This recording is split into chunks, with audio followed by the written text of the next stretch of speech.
Bioengineers may be able to use the unique mechanical properties of diseased cells, such as metastatic cancer cells, to help improve delivery of drug treatments to the targeted cells, according to a team of researchers at Penn State. Many labs around the world are developing nanoparticle-based drug delivery systems to selectively target tumors. They rely on a key and lock system in which protein keys on the surface of the nanoparticle click into the locks of a highly expressed protein on the surface of the cancer cell. The cell membrane then wraps around the nanoparticle and ingests it. If enough of the nanoparticles and their drug cargo is ingested, the cancer cell will die. The adhesive force of the lock and key is what drives the nanoparticle into the cell, said Sulin Zhang, professor of engineering science and mechanics. It is almost universal that whenever there is a driving force for a process, there always is a resistive force. Professor Zhang said, "Here, the driving force is biochemical. The protein-protein interaction, in the transition from benign to malignant, cancer cells transition from stiff to soft.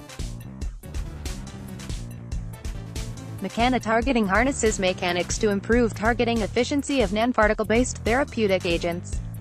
Zhang Lab/Bectesi.com. The resistive force is the mechanical energy cost required for the membrane to wrap around the nanoparticle. Until now, bioengineers only considered the driving force and designed nanoparticles to optimize the chemical interactions, a targeting strategy called chemotargeting. Professor Zhang believes they should also take into account the mechanics of the cells to design nanoparticles to achieve enhanced targeting, which forms a new targeting strategy called mechanotargeting. These two targeting strategies are complementary. You can combine chemotargeting and mechanotargeting to achieve the full potential of nanoparticle-based diagnostic and therapeutic agents. Professor Zhang said, "The fact is that targeting efficiency requires a delicate balance between driving and resistive forces.